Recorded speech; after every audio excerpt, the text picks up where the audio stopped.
Hi everyone, and today's session is for all the future AI engineers of India. If we look at our day-to-day life, तो हमारे जितनी भी tech interactions हैं, they start with unlocking our phone with the help of Face ID, and Face ID के background में there is artificial intelligence AI which is working for us. अगर हम किसी भी application का example लें, social media applications के अंदर Instagram हो गया, YouTube हो गया, LinkedIn हो गया, हमारे लिए content है जो हमें recommend किया जाता है with the help of AI. If we talk about finance-based applications जैसे PhonePe, Paytm हो गए, जहाँ पर UPI transactions हो रहे हैं, then there is fraud detection happening in the background with the help of AI. If we look at maps, तो Google Maps हो गए, हमारे Uber हो गई, Ola हो गई, तो वहाँ पर भी there is path recommendation, there is traffic prediction which is happening with the help of AI. आज की डेट में अगर हम सिंपल से सिंपल एक ईमेल भी रिसीव करना चाहते हैं तो वो भी ऑलरेडी क्लासीफाई हो चुकी होगी एज स्पैम और non spam through AI. So artificial intelligence today, AI today is an integral part of our everyday life. And even though आज की डेट में AI ज़्यादा पॉपुलर है because of tools like ChatGPT and Gemini, but AI is something which has existed for many years now. And in today's session, we are going to explicitly talk about how can we create a career in the field of AI as an AI engineer, irrespective of our background कि चाहे हम IT background से आ रहे हैं, चाहे हम non-IT background से आ रहे हैं. If we look at the available job openings as an AI engineer today, तो LinkedIn पर there are over 34,000 available jobs and Indeed पर there are over 14,000 available jobs. तो आज के सेशन में हम डिटेल में डिस्कस करने वाले हैं what exactly is an AI engineer, what is the step-by-step process of becoming an AI engineer, what are the average packages in the industry, and उसके साथ में what are some great projects that we can add to our resume to strengthen our profile. So let's start by understanding what exactly is an AI engineer and how is an AI engineer different from a software engineer. Now AI engineer is a broad term which basically means कोई भी ऐसा engineer जो किसी भी AI system या AI component को design करने का, डेवलप करने का, डिप्लॉय करने का काम करते हैं. अब वैसे तो हर कंपनी की स्लाइटली डिफरेंट डेफिनेशन है what exactly an AI engineer is, पर अगर हम ब्रॉड टर्म्स के अंदर बात करें तो जैसे सॉफ्टवेयर इंजीनियर का काम होता है to work with front end, back end and databases, वैसे ही AI इंजीनियर का काम होता है to work with AI ML and data. उसके साथ में कई कंपनीज के अंदर AI engineers back end development का भी काम करते हैं. अब AI इंजीनियर्स एग्जैक्टली काम क्या करते हैं? किसी भी ऑर्गेनाइजेशन के अंदर कोई भी एप्लीकेशन डेवलप हो रही है, अगर उस एप्लीकेशन का कोई एक सब पार्ट है जिसे या तो AI के साथ इंटीग्रेट करना है थ्रू APIs या फिर थ्रू मॉडल्स, तो वो काम हमारे लिए हमारे AI इंजीनियर्स कर रहे होंगे. तो in a way AI engineering is kind of in the middle of being a software engineer and a full blown data scientist, and this is a great opportunity for any fresher और any working professional to enter into the field of artificial intelligence.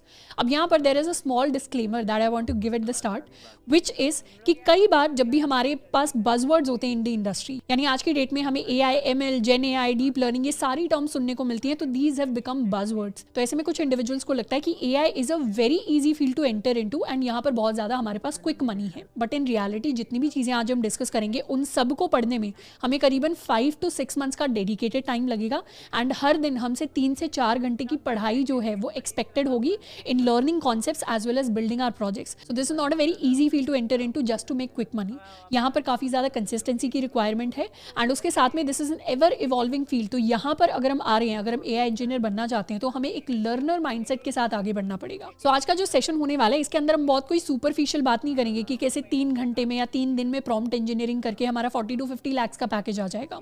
आज के session में हम dedicatedly AI engineering के अंदर हम किस तरीके से अपना एक अच्छा करियर एस्टैब्लिश कर सकते हैं, उन स्किल्स की बात करेंगे जो skills actually recognised and respected हैं in the field of AI. So we are going to start by learning the 3 fundamental concepts, basically math, Python and code DSA. अब एज एन AI इंजीनियर हमें बहुत सारे machine learning and deep learning algorithms होते हैं जो पढ़ने पड़ते हैं, पर वो एल्गोरिथम्स हमें एक्चुअली समझ में आए उससे पहले हमारे फंडामेंटल्स का स्ट्रॉन्ग होना बहुत ज़्यादा ज़रूरी है. फर्स्ट फंडामेंटल जो हमें स्ट्रेंथन करना है, they are mathematical fundamentals. Mathematical fundamentals क्यों? क्योंकि जब भी हम मशीन लर्निंग मॉडल्स की बात करते हैं तो वहाँ पर बहुत ज़्यादा डेटा यूज़ होता है, एंड जो ये पूरा का पूरा डेटा होता है इसे हम स्टोर करते हैं in the form of vectors and matrices. In fact जितनी मशीन लर्निंग एल्गोरिथम्स होती हैं वहाँ पर मोस्टली प्रोबेबिलिटी एंड कैलकुलस के बहुत सारे कॉन्सेप्ट्स यूज़ होते हैं. तो इसीलिए मैथ के अंदर हमारा linear algebra, calculus, probability and discrete mathematics, ये 4 इंपॉर्टेंट कॉन्सेप्ट्स हैं जो हमारे स्ट्रॉन्ग होने चाहिए. इनफैक्ट इनमें से मेजॉरिटी कॉन्सेप्ट्स हम ऑलरेडी 12th क्लास की मैथ्स तक पढ़ चुके होंगे. Second important fundamentals are Python और programming language fundamentals. Artificial intelligence की फील्ड में Python is one of the most popular languages, and मैं भी आपको यही सजेस्ट करूंगी कि हम इसी लैंग्वेज के अंदर अपनी मशीन लर्निंग जर्नी को स्टार्ट करें. तो पाइथन के अंदर फंडामेंटल्स को करने का मतलब है कि हम कोर कॉन्सेप्ट्स को सीखें. कोर कॉन्सेप्ट्स मतलब हमारी प्रोग्रामिंग लैंग्वेज का क्या सिंटैक्स है, किस तरीके से हमारे वेरिएबल्स वर्क करते हैं, किस तरीके से हमारे कंडीशनल्स वर्क करते हैं, हमारे लूप्स वर्क करते हैं, हमारे फंक्शंस वर्क करते हैं. इनफैक्ट ऑब्जेक्ट ओरिएंटेड प्रोग्रामिंग किस तरीके से पाइथन के अंदर वर्क करती है. तो तो ये सारी चीज़ों का हमें आइडिया होना चाहिए before we actually implement machine learning and deep learning algorithms with the help of Python. क्योंकि एक्चुअली जितना भी हम कोड लिखेंगे एज एन एआई इंजीनियर वो सारा का सारा पाइथन में होगा, तो पाइथन के अंदर हमारी जो पकड़ है वो काफ़ी ज़्यादा स्ट्रॉन्ग होनी चाहिए। On Apna College YouTube we have an entire one shot Python tutorial जिसके अंदर हमने end to end Python fundamentals को कवर किया है, हम चाहें तो वहाँ से जाकर भी पढ़ सकते हैं। And the third fundamental that we need to study is DSA which is data structures and algorithms. अब यहाँ पर हमें बहुत ज़्यादा एडवांस लेवल ऑफ डीएसए पढ़ने की जरूरत नहीं है, हम मीडियम लेवल तक का डीएसए पढ़ सकते हैं and that will be enough for us. यहाँ पर हमें कोर कॉन्सेप्ट्स के ऊपर ज़्यादा फोकस करना है, जैसे हमारे एरेज हो गए, लिंक लिस्ट, स्टैक, क्यूज हो गए, ट्रीज हो गए। These concepts will help us understand the algorithms better and उसके साथ में हमारी जो कोड की जो फंडामेंटल नॉलेज होती है वो भी इंक्रीज होगी, प्लस हमारे इंटरव्यूज के अंदर भी हमें एक एज मिलेगा क्योंकि कई सारी कंपनीज हैं जो हमसे डीएसए भी एक्सपेक्ट करती हैं। Now the next step is learning about data science and this is the step जिसके ऊपर हम अपना majority time and focus देने वाले हैं। Data science के अंदर अपने काफ़ी सारे सब स्टेप्स हैं, काफ़ी सारी इंपॉर्टेंट चीज़ें हैं जिनको हम एक एक करके सीखेंगे, जिसमें से the first thing is dealing with data. Data is one of the most important things in today's world and AI जो है वो पूरा का पूरा डेटा के ऊपर बेस्ड है। तो इसीलिए अपने डेटा सेट्स को कैसे क्लीन करना है, अपने डेटा को कैसे प्री प्रोसेस करना है, इसकी हमें अच्छी खासी नॉलेज होनी चाहिए। Basically how do we create data pipelines, तो उसके लिए we can use data sets from platforms like Kaggle या फिर हमारे काफ़ी सारे ओपन सोर्स एपीआईज भी होते हैं जहाँ से हम डेटा को यूज़ कर सकते हैं। And this is the part जहाँ पर हम अपने पाइथन लाइब्रेरीज को यूज़ करना स्टार्ट करेंगे। जब भी डेटा साइंस या एआई की बात आती है तो वहाँ पर पाइथन लाइब्रेरीज का बहुत इंपॉर्टेंट रोल होता है।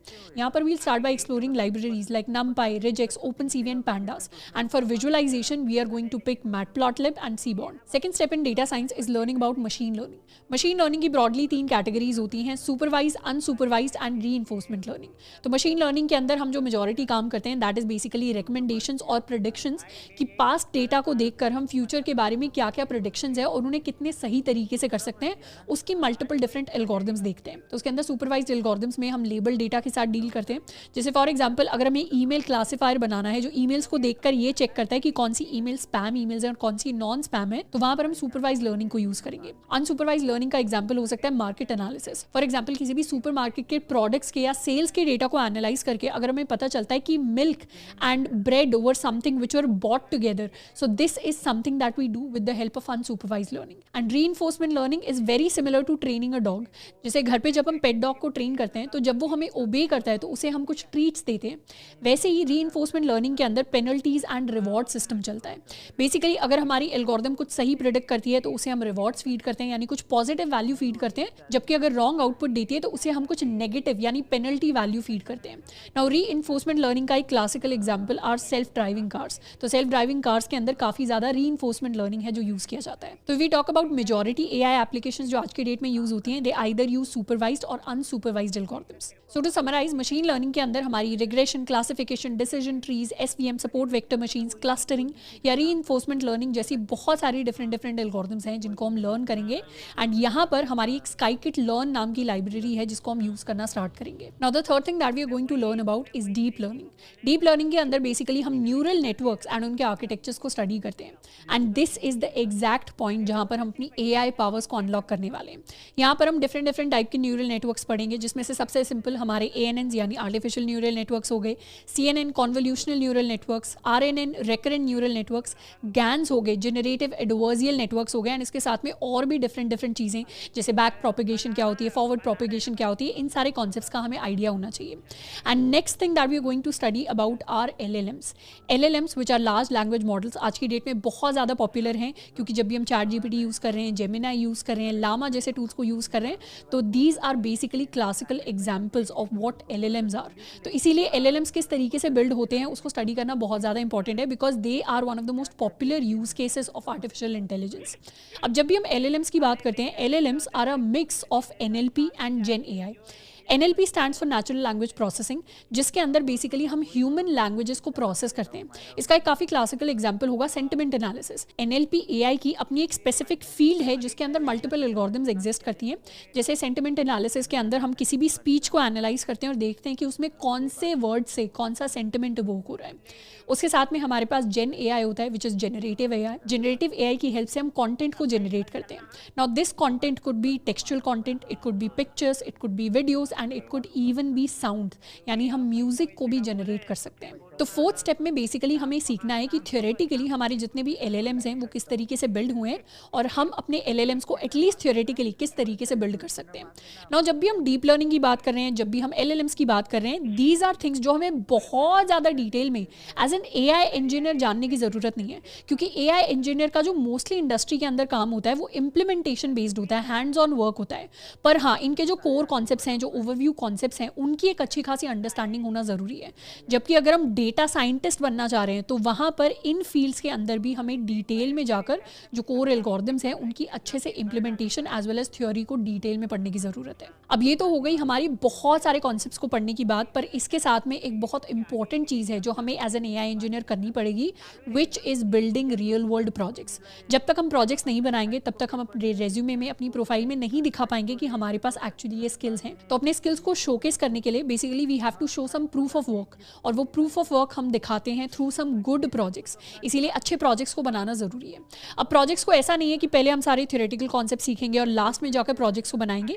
जैसे जैसे हम मशीन लर्निंग के कॉन्सेप्ट सीख रहे हैं, हम डीप लर्निंग के कॉन्सेप्ट सीख रहे हैं, वैसे वैसे हम अपने प्रोजेक्ट्स को बिल्ड कर सकते हैं। मतलब हमने 2-3 कॉन्सेप्ट सीखे और उसको यूज़ करके हम एक ML का प्रोजेक्ट बना सकते हैं, एंड धीरे धीरे जैसे जैसे हमारे कॉन्सेप्ट्स का लेवल बढ़ेगा वैसे वैसे हमारे प्रोजेक्ट्स का भी लेवल हम बढ़ा सकते हैं। अब when we are talking about projects, हमारे रेज्यूमे में करीबन 3 to 4 अच्छे खासे बिग साइज के प्रोजेक्ट्स होने चाहिए। ये जो सारे प्रोजेक्ट्स हैं इनको हमें डिप्लॉय करना है, एंड उसके साथ में we also have to push their code on to GitHub. तो गिट एंड गिटहब का there is a complete tutorial which is available on Apna College YouTube, जिसको भी हम रेफर कर सकते हैं फॉर गिटहब। अब जब भी हम प्रोजेक्ट्स की बात कर रहे हैं, प्रोजेक्ट्स बनाने के लिए या तो हम डायरेक्ट रिसर्च पेपर्स को रेफर कर सकते हैं, उनको इंप्लीमेंट कर सकते हैं, नहीं तो हम अपने कुछ इंडस्ट्री स्पेसिफिक प्रोजेक्ट्स की भी बात कर सकते हैं। जैसे मेजॉरिटी इंडस्ट्रीज जिनके अंदर जॉब्स अवेलेबल हैं उनमें से फाइनेंस एक हो गई, एंटरटेनमेंट एक हो गई, उसके साथ में we have health care, we have e-commerce. तो हर इंडस्ट्री के अंदर AI/ML की अपनी कुछ इंप्लीमेंटेशन होती हैं। जैसे फाइनेंस के अंदर लोन रिस्क एनालिसिस हो गया, फ्रॉड डिटेक्शन हो गया, हेल्थ केयर में हेल्थ मॉनिटरिंग हो गया, ड्रग डिस्कवरी हो गया। इस तरीके से हर एक इंडस्ट्री के अंदर मशीन लर्निंग के कुछ स्पेसिफिक यूज़ केस होते हैं। हम चाहें तो Kaggle से कोई भी डेटा सेट पिक करके अपने किसी पर्टिकुलर एक यूज़ केस के ऊपर, इनफैक्ट जो हम 3-4 प्रोजेक्ट्स बनाएंगे उनको अलग अलग इंडस्ट्री के बेसिस पर बना सकते हैं, so that they become more impressive whenever we are applying to that industry specific company. जैसे for example if you have a finance related project, तो जब भी हम फोन पे जैसी, पेटीएम जैसी कंपनी के अंदर अप्लाई कर रहे होंगे या ग्रो जैसे स्टार्टअप के अंदर अप्लाई कर रहे होंगे, तो वहाँ पर it will B impressive in are profile. अब जैसे ही हम इन प्रोजेक्ट्स को बिल्ड कर लेंगे, this is the exact point when we become eligible for internships. अगर हम अपना फर्स्ट जॉब ढूंढने जा रहे हैं तो वहाँ पर एज अ फ्रेशर अगर हमारे पास प्रायर इंटर्नशिप एक्सपीरियंस होता है तो वो हमारे सिलेक्ट होने के चांसेस को काफ़ी हद तक बढ़ा देता है। तो इसीलिए once we have done all of these things, it is very very important to get some practical hands on work in the industry, जो हम गेन कर सकते हैं थ्रू इंटर्नशिप्स। अब इंटर्नशिप्स के लिए हमारे डिफरेंट हैकाथॉन्स होते हैं जिनके अंदर हम पार्टिसिपेट कर सकते हैं, या फिर we can directly apply to these companies. Also जब हम अपना पूरा डेटा साइंस वाला पार्ट कर रहे होंगे, यानी जब हम मशीन लर्निंग को, डीप लर्निंग को, जेन AI को डिस्कवर कर रहे होंगे, तो वहाँ पर अपनी एल्गोरिथम्स को इंप्लीमेंट करने के लिए हम बहुत सारी डिफरेंट लाइब्रेरीज एंड टूल्स को यूज़ करेंगे। इनमें से scikit-learn इंपॉर्टेंट होने वाला है, Keras इंपॉर्टेंट होने वाला है, PyTorch एंड TensorFlow इंपॉर्टेंट होने वाले हैं। तो ये इंपॉर्टेंट लाइब्रेरीज एंड टूल्स हैं जिन पर हमें बहुत खास ध्यान देना है। अब इनमें से PyTorch एंड TensorFlow ऐसे फ्रेमवर्क्स एंड लाइब्रेरीज हैं जो ऑलमोस्ट सेम काम करते हैं। PyTorch is something which is more academically focused, whereas TensorFlow is something which is more industry focused. तो इन दोनों में से हमारे पास एक काइंड ऑफ चॉइस रहेगी कि हम किसको पिक करके अपनी इंप्लीमेंटेशंस को करें। तो ऐसे में माई सजेशन वुड बी कि अगर हम first time data science machine learning को लर्न कर रहे हैं तो we should start with PyTorch, एंड धीरे धीरे जैसे जैसे हम कुछ प्रोजेक्ट्स को बिल्ड कर लेते हैं उसके बाद हमें TensorFlow को सीखना स्टार्ट करना चाहिए। तो अगर हम पहले PyTorch से स्टार्ट करते हैं तो it will be easier and more beginner friendly for us. Additionally if we talk about deploying our projects, एक तो हमारे पास काफी सारे फ्री प्लेटफॉर्म्स होते हैं जहां पर फ्री डिप्लॉयमेंट होता है, जैसे रेंडर हो गया, नहीं तो हम चाहें तो किसी भी क्लाउड प्रोवाइडर को यूज कर सकते हैं जिनमें से AWS सबसे ज्यादा पॉपुलर है। Then we also have Azure, we have GCP, Google cloud platform, उसके साथ में हमारे पास DigitalOcean भी है। जिस भी क्लाउड प्रोवाइडर से हम सबसे ज़्यादा फेमिलियर हैं हम उस पर जाकर डिप्लॉय कर सकते हैं। प्लस जब भी डिप्लॉयमेंट की बात आती है तो वहाँ पर DevOps के कॉन्सेप्ट्स भी काफ़ी इंपॉर्टेंट हो जाते हैं, specially if you are working professional. तो अगर हम वर्किंग प्रोफेशनल हैं तो Docker is a very important containerization tool जिसका यूजेज हमें पता होना चाहिए। तो Docker का भी complete tutorial is available on Apna College YouTube, हम चाहें तो वहाँ से सीख सकते हैं। नहीं तो इन सारी चीज़ों को हम चाहें तो जहाँ से हमें बेस्ट सीखने को मिल रहा है, बेस्ट रिसोर्सेज मिल रहे हैं, वहाँ से जाकर सीख सकते हैं। It doesn't matter, the most important thing is कि कंसिस्टेंसी के साथ रेगुलरली जाकर हम इन टॉपिक्स में कुछ ना कुछ नई चीज़ें जाकर सीख रहे हो। Now if I personally had to give you some starting project ideas, तो one idea would be to build a fake news or a bot detection platform. This is personally a project that I built in 2019 using support vector machines for और Twitter. अब यहाँ पर हम चाहें तो कोई भी प्लेटफॉर्म पिक कर सकते हैं। This particular project is something which was in my resume when I got my job at Microsoft. तो this is a very interesting concept. इसको हम किसी भी प्लेटफॉर्म पर या न्यूज़ के किसी भी पर्टिकुलर हेडलाइन, बेसिकली किसी भी सब टॉपिक पर अप्लाई कर सकते हैं and it will make a interesting project. तो इसके अंदर we can use NLP techniques और deep learning models like BERT हो गया, LSTM हो गया, which is long short term memory. Second idea would be to build a text summarisation tool, जो हमारे लिए लॉन्ग आर्टिकल्स या बड़े बड़े पैराग्राफ्स को समराइज करके या ईमेल्स को समराइज करके हमें दे देता है। तो इसके अंदर भी we can use NLP techniques and transformers like Hugging Face. Third and a very popular idea would be to build an art generator. This is very similar to the Ghibli trend जो आया था, जिसमें Ghibli studios जो था उनके particular art के basis पर हम अपनी फोटोग्राफ्स को ट्रांसफर कर सकते थे। तो बेसिकली इसी तरीके का हम एक आर्ट जनरेटर हैं जिसको बिल्ड कर सकते हैं किसी एक पर्टिकुलर आर्टिस्ट के, फॉर एग्जांपल माइकल एंजेलो, या इसी तरीके से कोई भी आर्टिस्ट, पिकासो हम पिक कर सकते हैं और उसके बेसिस पर हम अपने फोटोज को जनरेट कर सकते हैं। Now this is a project जिसके अंदर हम गैन्स को यूज करेंगे, which is generative adversarial networks, and GANs are very interesting. GANs basically use networks of generator and discriminator. Generator का काम होता है फेक डेटा को जनरेट करना, which is very similar to the real data, जबकि discriminator का काम होता है फेक डेटा को पहचानना, उसे अलग करना फ्रॉम द रियल डेटा। तो generate high quality fake data को जनरेट करता है, डिस्क्रिमिनेटर उसे पहचानने की कोशिश करता है, एंड इस तरीके से ये दोनों ऐसे नेटवर्क्स हैं जो एक दूसरे को इंप्रूव करते हैं, and eventually the model ends up generating a very realistic image which is very near to the real data. तो इस तरीके से गैन्स वर्क करते हैं and it will also be a very interesting project to implement. So finally, we talk about the salary packages. So as a fresher, the average package could lie in the range of 6 LPA to 12 LPA depending upon our skills. अब this is very similar to software engineering packages, but only if we are skilled. अब यहाँ पर ये जो package discussed है, ये AI engineer, data science, इन सब के फ्रेशर रोल्स के लिए है। This is not for data analytics. तो यहाँ पर हमने data analytics को कंसिडर नहीं किया है। जनरली data analytics के अंदर जो फ्रेशर लेवल के पैकेजेस होते हैं, they are lower as compared to software engineering and AI engineering fields. Now to summarize, ये ऐसी फील्ड है जिसके अंदर कंसिस्टेंसी एंड हमारे प्रोजेक्ट्स बहुत ज़्यादा मैटर करेंगे। So there is a lot of learning which is involved, and उसके साथ में हमारे जितने भी स्किल्स हैं उनको हमें हैंड्स ऑन रखना है, उन्हें हमें प्रोजेक्ट्स के थ्रू अपने रेज्यूमे में, अपनी प्रोफाइल में दिखाना है। उसके बाद we can go out there and apply on different platforms. एक तो हमें अच्छा अपने लिए रेज्यूमे बिल्ड करना पड़ेगा, तो रेज्यूमे का भी complete session is available on Apna College, and उसके साथ में we also have to build a good LinkedIn profile for ourselves, क्योंकि वहाँ पर भी आज की डेट में रिक्रूटर्स हमें रीच आउट करते हैं फॉर अपॉर्चुनिटीज़। तो लिंक्डइन प्रोफाइल को किस तरीके से क्रिएट करना है उसका भी we have a complete session on Apna College YouTube. But सबसे इंपॉर्टेंट है कि अपॉर्चुनिटीज़ के अंदर अप्लाई करने से पहले ऑलरेडी हमें कुछ चीज़ें आती हों, हमारे रेज्यूमे के अंदर कुछ अच्छे प्रोजेक्ट्स होने चाहिए। तो आई होप कि आज के सेशन से हमें काफ़ी सारी चीज़ें सीखने को मिली होंगी, एंड ये सारी नॉलेज हमें अपनी कंप्लीट AI इंजीनियरिंग जर्नी के अंदर बहुत ज़्यादा हेल्प कर रही होंगी। इसके अलावा if you want a specific tutorial